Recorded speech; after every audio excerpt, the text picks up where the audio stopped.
Paul Barbazza, welcome back to the Blue Abroad YouTube channel, mate. Terry, it's great to speak to the great man. It's been quite a while. A few text messages, a couple of phone calls, but haven't had the pleasure. I don't think I've wanted to be honest. I do my best to do things in good time, and I think coming up with, the big game on Friday night, got the Pies, got the rivalry, the boys are playing some good footy again. It's all starting to hopefully come together. I thought this was the right time. Yeah, I'm glad you didn't get me after the Essendon game. Might have been a different kettle of fish. I don't think many people should have been online for after the Essendon game. That was a low point in the year, wasn't it? Yeah, I've had probably, in the last, from the Bolton era through to that particular game, I think we've had, the Bolton, I think era was the Essendon game was the clincher, I think, when he got the flick, didn't he? When he got the yards, the Essendon game, I think, yep. Yeah. And then, Teague steps in and that became untenable towards the end of that year. Absolutely untenable. And I think the last part of that year was just, we went through the motions.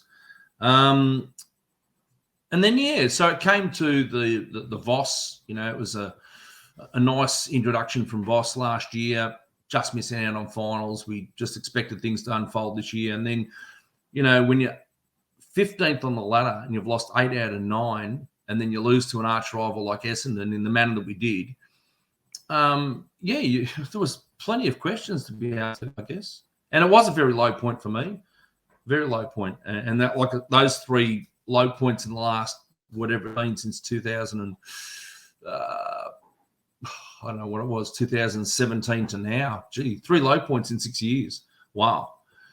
Coming from a bloke who, supported this great, powerful club throughout the late 60s, 70s, 80s, 90s. It's so hard to take. Yeah, I touched on it after the Eagles game, and I found myself doing a lot of reflecting last week during the game, and we had yearned for days where we would be able to do what teams were doing to us in 2017, 18, 19, etc. And where I landed in my mind as to what it all means and why we had to go through or have to go through this generation that we are going through, it's something to do with, I feel like we need to earn the right to have that arrogance again. It doesn't just always stay there forever. And obviously what happened in the early 2000s was maybe a starting point to that, and then entering the draft era of the competition and then having to really build a list from the ground up. And I settled somewhere on, it's all part of having to be humbled as a club in order for us to rise again. That's how I justify it. Yeah. We've certainly gone through the hard yards. That's a given. I guess, we all kind of thought the dark days were sort of over. But if we had to have this type of year to then excel, this year's not over, by the way, it's very much alive. But if we were to fall over in the last 5 weeks, then we've at least sort of salvaged something out of a year that was going to be disastrous. And we can probably, hopefully, springboard into next year and, give it a really good go right from the get-go. Yeah. But I don't understand what you're saying. It's just, people can be, my era, the drop-off, my era, drops off altogether. Right. They lose patience. They can't take it. There's that jealousy of other sides moving straight past us, and my era just can't take it. And they give up. They give up, mate. I've got lots of family friends and friends of mine in the Carlton games for many, many years, and they still watch, Terry, but they don't go. They're not passionate. They've lost that soulness about the club because we haven't won a flag since '95.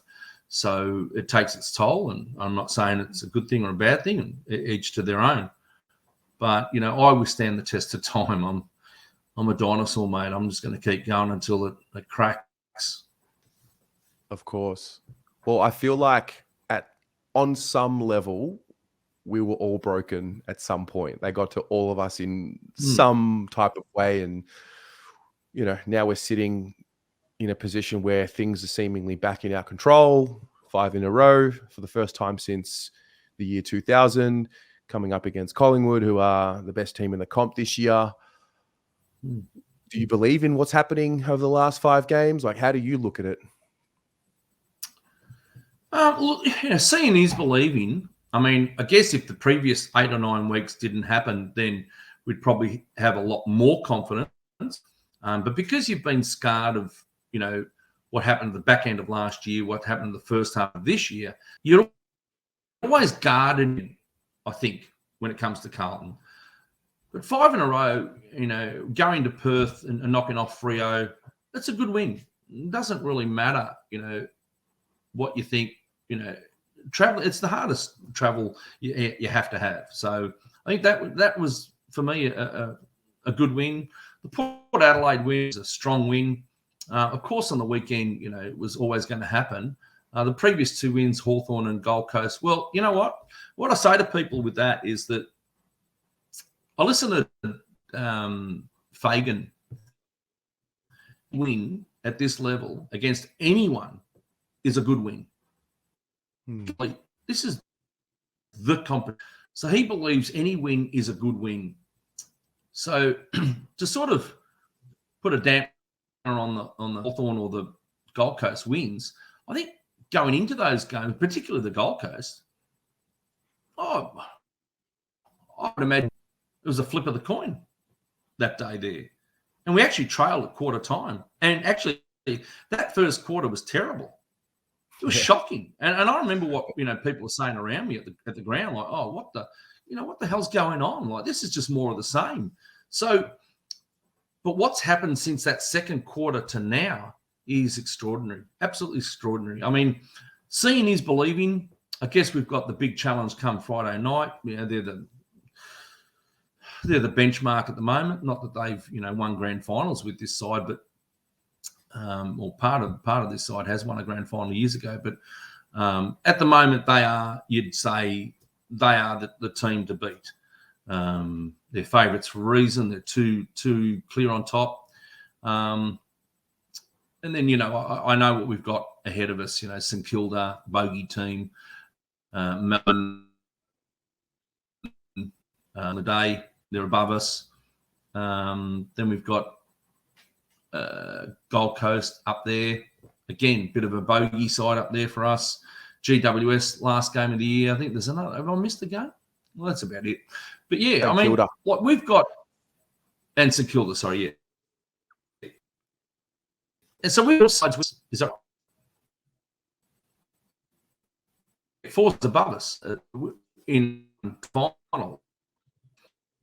So, do I believe? What a long-winded answer that was. I do believe. Yeah, I do. Because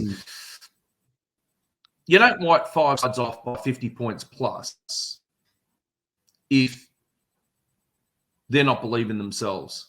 Like, I mean, if they were hard-fought wins and came from behind, or we just scraped in, yeah, it probably gives you a bit of a doubt. But we've actually wiped these teams off the table.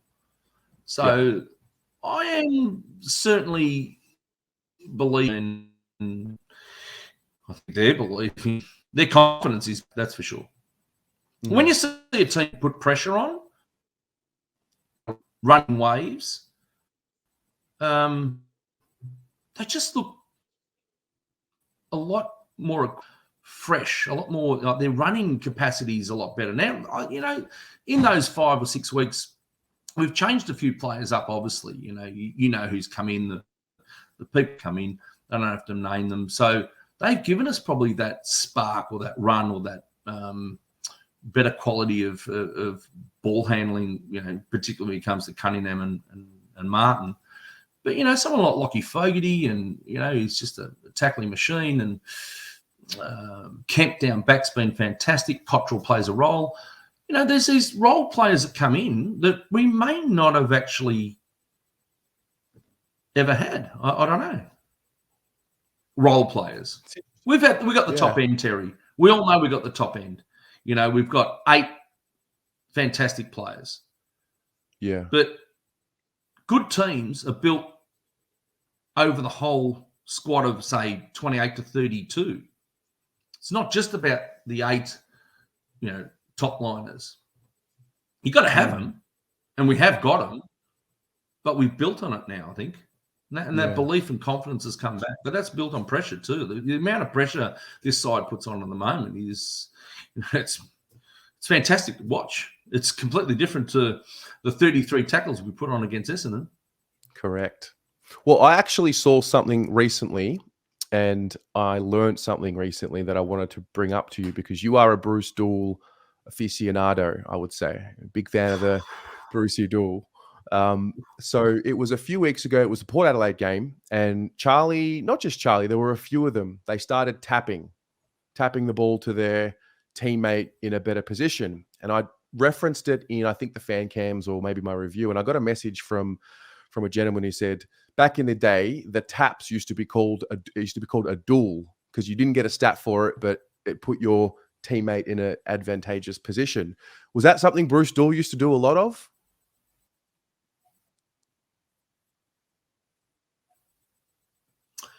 I don't remember it being called the duel, but Right. I remember him doing it. Absolutely, he was a team player.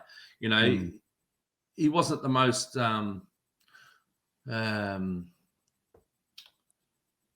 well, he was cool for starters, but he'd put a fist, he'd get a tap. He'd if I tell you what, I'll tell you, listeners, there's a YouTube.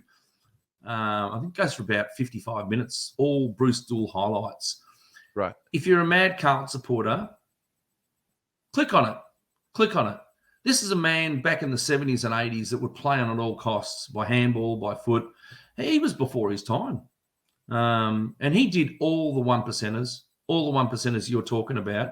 He would do them all. He was just an outstanding player, a legend, an idol of mine, and a man Carlton through and through.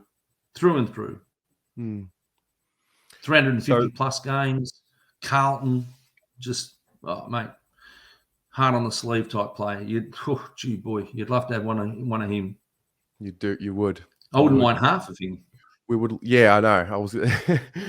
The more of that selfless attitude we can get into any team, really, the better off they are. So I think, I'm hoping that what we've seen over the last 5 weeks has been a buy-in to the selflessness, and you start to see more shepherds, more blocks.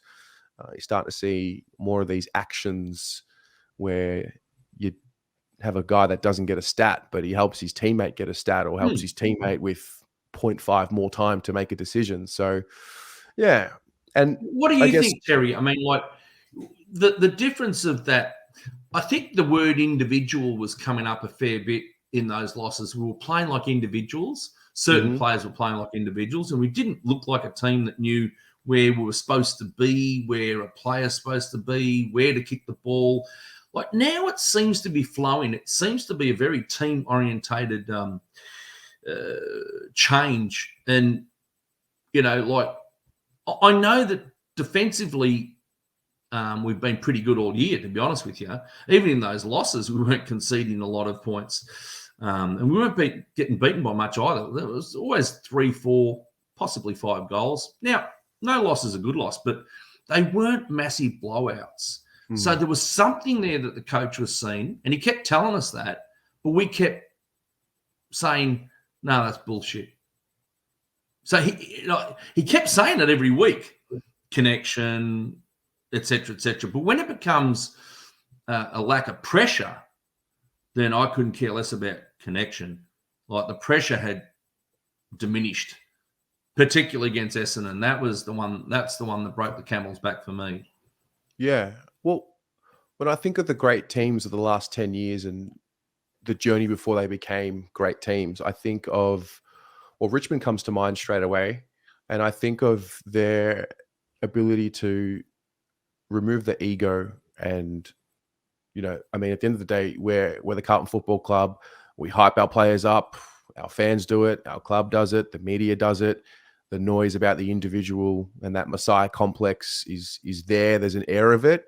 And I sense there's been a buy-in to not want to do it on your own. I mean, I think when I look at the image of Charlie Curnow with, high number of goal assists next to his name, or Harry Mackay with 4 or 5 tackles next to his name, these are just not things that I would be seeing a lot of maybe early in the year. So it starts from the top. And then what I've noticed is just this ability to remove one from one's own self and actually commit to doing something for somebody else. And in turn, it's funny because they're all getting a lick of the ice cream when they just let go of that want to be great or make a great play.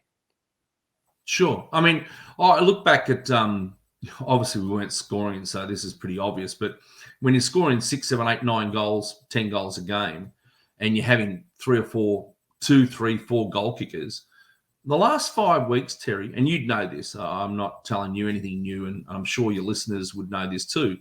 I think we've had something like 9, 10, 9, 9, and 11 goal kickers each match in the last 5. Now, the last match against West Coast, yeah, sure, you're playing against a shocking side. But Charlie kicks 10. We kicked 20 for the match. Is that right? Something like that, yeah. We had 11 goal kickers. Yeah. 11. He's kicked 10. And we still had 11 goal kickers.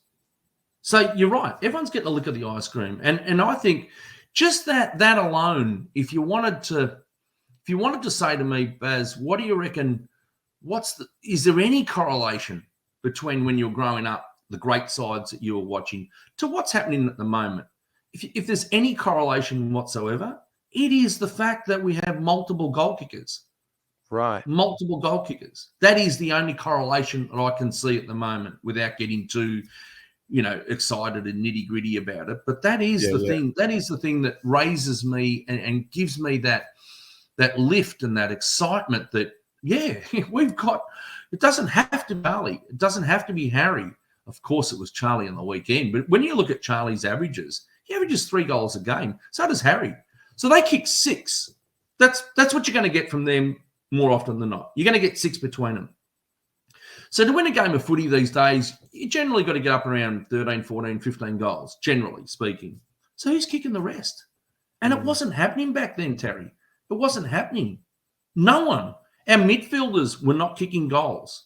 They were not kicking goals. Our wingers weren't kicking goals.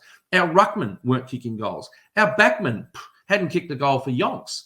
Now, all of a sudden, if you look at the last 5 weeks, have a look who's kicking goals. Midfielders, wingers, ruckman have taken at least shots. A couple of defenders in the last few weeks. I think Sincotta's kicked a couple in the last few weeks, and so has Newman. You're getting a variation, a real variation. And that's the only thing. And I'm not saying this side is, a side that I was looking at, many, many years ago. If someone was to say, can you see anything? Can you see anything? I can, yeah. That's the multiple goal kickers at the moment, which is right. It's fantastic, mate. Yeah, absolutely. So I wanted to touch on, obviously, this video is titled The Story of Collingwood. And I just wanted to get your perspective on the rivalry. So when you think of Collingwood, what are, I don't know, like the moments that stick out in your memory with Collingwood, for good and for bad? Yeah, plenty. I mean, if we start with the not too many bad ones, because the only bad memories I have about Collingwood Carlton games is probably all the times that we've been on the end of something, whether it be Ray Shaw or a Rene Kink against Mackay. I think Ray Shaw against Jesselenko. You get Magro's hit on Jesselenko at Princess Park on that outer wing. The Dennis Banks, Reece Jones one, of course. And then in more recent times, I think, I can't remember the player's name, but, he's hit on Simpson. Oh, that was Sharad Wellingham. Yes, something like yeah. So we've always been on the end of their nastiness. Let's call it their nastiness, right? We've been on the end of that, but we play footy. That's what Carlton did. Carlton played football. So the bad times, because I don't really remember losing. Well, in my time, we haven't lost a grand final to them, right? Wow. We don't generally lose finals to them. We don't lose big games to them. You know, that's what I was brought up with. But the good times, like when the rivalry, well, just think about where Collingwood is in suburb and where Carlton is in suburb. Pretty closely related, you would say. Carlton, Collingwood. Then, I mean, I'm sure it went back a little bit further than 1970, but let me tell you, I think from 1970 onwards, it ramped up big time. When you're 44 points in front of at half time and you fold and you choke like they did, and then, you ultimately lose that match, it's a fair bit of baggage to carry, isn't it? Mm. So from that, I believe, like I said, I was born in 64, so I remember 70. Don't remember 68 against Essendon, beat them by a point. But from 70 onwards, I'd go to school and it was on. The hatred was real. It was in the grandstands. It was on the ground. It was amongst family members, mates, people you worked with, kids at school. It was genuine hatred. It was tribal warfare. That's what it was. You genuinely went to the football against Carlton, Collingwood, whether it was a Vic Park or Princess Park. That's where we played, Princess Park or Vic Park. And then obviously the finals were at the MCG. And I don't advocate this, right? Please don't take me as I'm advocating this or condoning this, but there would always be spot fires in the crowd. Always. Yeah, always. Wow. You could bank on it. You could bank on it. And I don't want to go into too much detail what happened to me as an early teenager at the football. I mean, I'm not sure, like I can actually say it. But, as a kid there, as a 13-year-old kid, just standing there with your mate at the footy, and, your side's killing them at Vic Park. And for no apparent reason, a few of their people in the crowd decided to throw cans that they pissed in and throw it all over you late in the last quarter as a 13-year-old coming from late teens or 19, 20-year-old blokes. And we just dashed out of there. Wow. Fearing for our lives. Getting on a bus and just stinking like piss. Wow. That's what you cop with that joint. And when players used to go off the ground, they used to spit on them. That's wild. Well, I know people of today don't understand what I'm talking about. I get it. You guys are very young. You might have heard some stories, and it's hard. It's very hard to go to. Look, I respect them now. The club that they've turned into, the coach that they have, the players that they've got. I respect what they're doing. I understand there has to be a level of respect, and I understand you can't go. No one wants punch-ons in the crowd. On the ground, I'd like to see a little bit more aggression in these games. I'll put it that way, aggression. And I think we've been on the end of a few slagging comments from, I think, Sidebottom, Pendlebury, one or two others in the last couple of years. You guys probably, and you, I'm sure you guys quote what they say. We keep the receipts, Paul. We keep the receipts in the front drawer. Exactly, mate. Exactly. So from 1970 onwards, then you go to 1979, Terry. Yeah, everyone knows the Harms knocks the ball in, Sheldon kicks the goal, we win by 5 points.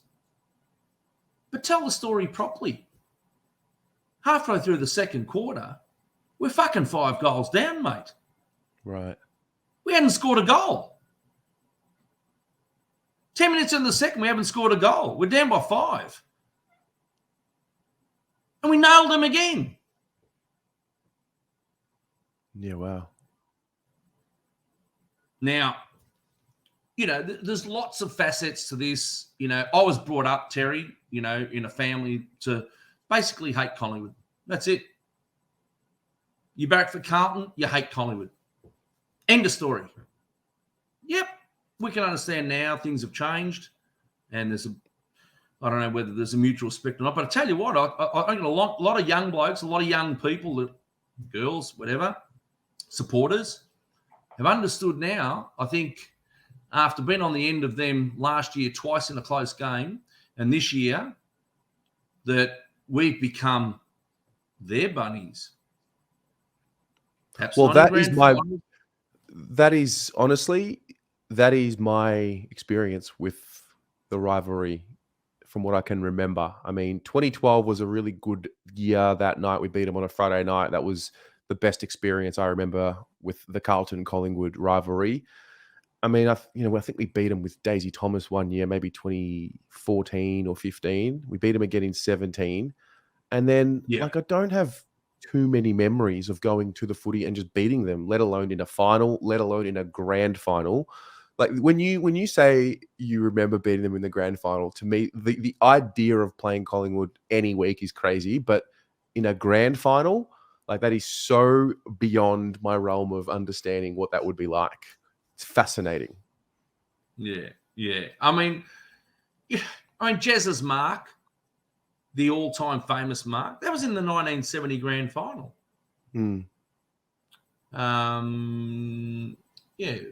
Fond memories are always finals. Beating them in finals, beating them in grand finals.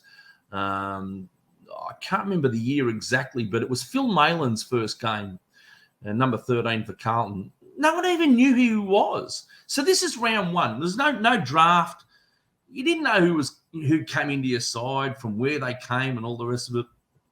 I think it was around about 1980. I don't think it was 79. It must have been around about 80, 81. Round one, Vic Park. And this is number 13 running around. And no one even knew who he was. Mate, I don't even know if he was in the record. And that day there, we absolutely tore him a new arsehole. I think Wayne Johnson kicked 7 against them. There's another memory. Big time player. Loved playing against Collingwood. Absolutely ripped them apart. So the memories from me against Collingwood, traditional rivals, and I know that, these days it seems to be, I don't know, for whatever reason, I'm not quite sure, but it seems to be more Carlton Essendon than Carlton Collingwood. But let me say, I think there's quite a few youngsters have come back and understood that the Carlton Collingwood rivalry, it's alive. It's still and truly alive. Now, you can ask them why they hate us, right? You can get Swoop Luke, right? Whatever. Get him on and ask him why he hates Carlton. Ask him. What's he say to you? But I can tell you why I hate them. Yeah. 100%. And they say they hate us. We fucking hate them 10 times worse, right? So I love the rivalry, but also like the respect. I like the respect. I like that. I understand things have changed, but I still hate them. Fair enough. So Friday night, what's the story? How is it? How do you preview the game? Like, how do you look at it? Look, I mean, obviously I'd love to have Sauce and Walsh, but I'm pretty sure that both of them won't be playing. But, we've got Chera, Martin and Cripps coming back. So they're 3 able, soldiers to come back into the side. Look, I look at Collingwood and I see they don't have many weak links, Terry. They've got good players on every line. They're sitting on top, 2 games clear. It's a big game, and I kind of feel like, I kind of feel this is a bit of a free hit for us, to be honest. That's how I feel. That it's a free hit. And what I mean by a free hit is that, like, if we lose this game, then it's not the end of the world. We've still got 4 matches to win. I absolutely want to beat them on Friday night. Don't worry about that. And I would love it. I would love if we beat them Friday night. And we kind of get them off. They've had a really tough game against Port Adelaide. off a 6-day break, and we've had a soft win against West Coast. Obviously, we've had a soft 5 weeks, really, in the manner that we've gone about it, which is incredible. How does it pan out? Well, I think their average is about 93 for and about 68 against Collingwood. Ours is about 85 for and about 73 against. It sort of tells me the game's going to be in the balance, around about 3/4 time. So, who wants it in the last? Now, who wants it in the last? Well, history says Collingwood will want it more than Carlton come the last quarter. If you're a betting man, they don't lie down, Collingwood. They just don't lie down. That's one of their great qualities. I bet you they wish they had this quality when they were in those grand finals that they lost to us. Sorry to mention that again, but anyway, I thought I'd get it in one more time. Fair enough. But no, I think if the game's in the balance at 3/4 time, that's what I want to see. I want to see what our boys can produce when the game's in the balance. Both teams can win it at 3/4 time. Who is going to close the game out better than their opposition? It is something that I really want to see us, because as we said, we've had a few easy games. Haven't had many close ones this year at all, I don't think. And we've had a draw against Richmond. Geelong they came at us late, but I think we won, maybe 3 goals or so. Was there another close game this year? It might have been was it the Giants? We played the Giants here. It was 9 goals 20 to 9 goals 10 or something ridiculous like that. We're probably never going to lose that one either. So we haven't had a close game. I'd love to see I'd love to smash them. That's what I'd love to see. I'd love to fucking absolutely smash them. But I don't think that's going to be the case. 3/4 time, game in the balance. I want to see what we can produce. Yeah, I feel like if we get the job done on Friday night, then everyone in the fan base believes. Not to say that, I think there are some people that are still waiting for us to do it against Collingwood. I think there are those who question, the merit of the wins, and rightly or wrongly, they're not ready to grasp it and believe just yet. I fascinate about the possibility of what it would do to the fan base if we get the job done on Friday night, because there will be scenes either way, but I think it's an important mental hurdle to be able to beat Collingwood for this group. Am I right in saying they've beaten us the last 3 times, Terry, or more? 3 times, yeah. We beat them in 2021, round 18, and that was in front of nobody at the MCG. And then we've lost pretty much every game sandwich on either side of those losses or that win. Right. So you're right. It would give us, it would be hysteria. And mate, supporters can do whatever they like. I personally, I don't celebrate. I enjoy. Yeah, the only thing I celebrate is, the big ones. Yeah. Grand finals. That's what I celebrate. But like I said, I'm not holding people back. We win Friday night, go out on the town, ladies and gentlemen, go knock yourself out, get on the Kool-Aid. I've got it ready to go, mate. Look, and look, who am I to say to people don't celebrate? Celebrate, go for your life, do what you like, it's been such a terrible 10 or 15 years for Carlton supporters, isn't it? So, if we knock off the arch rival on Friday night, I love it. Well, what's Collingwood Carlton mean to you? Not as much, obviously. Or what do you think it means to the young generation? Do you feel like there's still that rivalry? Do you feel like it's building? Or I'll tell you from your perspective, because I'm a lot older, mate. And yeah. So it was taught to me. It was passed down to me. This is what we do. This is who we are. We are Carlton and we hate Collingwood. It was taught to me more than what it was experienced for me. So early 2000s, I had the rage and had the hatred, and it was there. And then we beat him a few times in 2008. I think we beat him twice in 2008. And so it was alive and well, and my memory really kicks in. Then you sort of fast forward a bit more to pretty much after 2012 when we beat them really good on that Friday night, it's just been all Collingwood. And so throughout the week, I don't feel it as much. But when I get to any Carlton Collingwood game and I'm in the actual crowd sitting there, I feel it. It's almost like an out of body experience. It's like, I know why I'm hating them, but something gets me.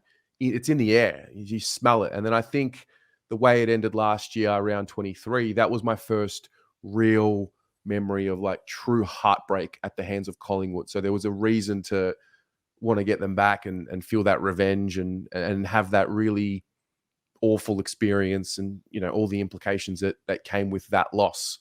So do I feel the hatred as much as the generation before me? Probably not, but I still feel it on game day when we get there because I sense the sting in the crowd. Yeah.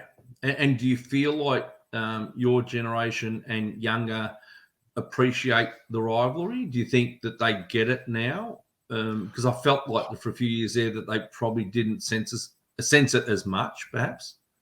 I don't think we'll ever truly understand it and feel it the way it was experienced in your time growing up because there were no grand finals. There were no finals with Collingwood. There were it was only regular season and we've been struggling and, you know, they've been for the most part towards the top half of the ladder and we have for the most part been towards the bottom. So I think with time and with experience, hopefully we play in more big games against them in finals. And I think we'll start to feel that connection again. But it's in the air. It's absolutely in the air. You smell it. Friday night, I'm going to smell the rage in the crowd, and I look forward to it. Yeah, oh mate, it's what you live for when you go to the footy. I mean, you want to be in. What I would say to your listeners that they should never fear these games. Just embrace the challenge. You know, never fear it. Win, lose, or draw. There's nothing we can do about it. We're just willing our players on. We're cheering loudly. You support them as best you can. And you're just hoping that, you know, they bring that extra little bit that the other side doesn't have on the night, the day, whenever it is. So you don't fear it. I mean, there's no need for arrogance. Obviously, there's nothing for us to be arrogant about these days, but certainly don't fear it. You know, we've seen how tight the competition is. I think 13th or 14th, I think, can still actually mathematically make the 8, which is incredible. Yeah. So we understand the tightness of the competition. Yep, Collingwood have been the best side all year. No problem. I understand that. I get that, right? But, you know, they had the same sort of year last year, fell over against Sydney and Sydney by a point. My heart bled for them. Bullshit. And then, you know, this year everything's going along swimmingly for them. Well, realistically, be honest, Terry, they should be handing them the cup right now. They deserve the cup, the Premiership Cup. We should be giving it to them right now. Shouldn't we? Yeah, premierships are absolutely won in July, mate. Yeah, exactly. So, like, you know, I tell you what, this is where it really steps up for a lot of sides in the last 4 or 5 weeks going into the finals. If we want to be a power again, you've got to play finals. You can't win a grand final, finish in 9th, 10th, 11th, 12th. You know, you must finish in the 8. Mm-hmm.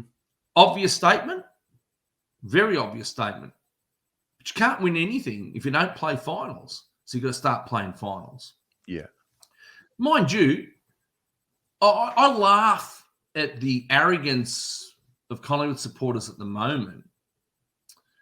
When I think about their illustrious history, since 1958, they've won 2 grand finals. Let that fucking sink into them. 2. 2 grand finals, 2 premierships since. Yeah. Plenty of losses, by the way. Yeah. There's a nice one. There's a nice trophy to have. All the seconds that they had. They are. I think it's 27 runner-up 27 times Yep. have been the runner-up. Yep. That's pretty true. And I think they've been involved in, 2 draws as well. One they came back and won, one they came back and lost. But yeah, they're flying, this mob, absolutely flying. Two in. What's that? So let's not count 58. Let's count from 59 onwards. They've won 2. Boy, goodness gracious! What's that? 64 years. Oh yeah, they're fucking flying, aren't they? It's wild. Well, I got you on here to just bring some knowledge about the rivalry, and I'm ready to run through a brick wall, mate. I feel the hatred through the screen. So, Terry, I can't stand them. I can't stand them. I fucking can't stand them, mate. I honestly, I talk about respect and all the rest of it, but part of me, part of me is saying, Baz, like, seriously, park that. Respect my ass. You fucking hate them, and that's all there is to it. And fair enough. But look, I really appreciate your time coming and sharing. And thank you, mate. Looking forward to Friday night, and we'll be in touch again, no doubt. May the best team win, and hopefully it's the Blues.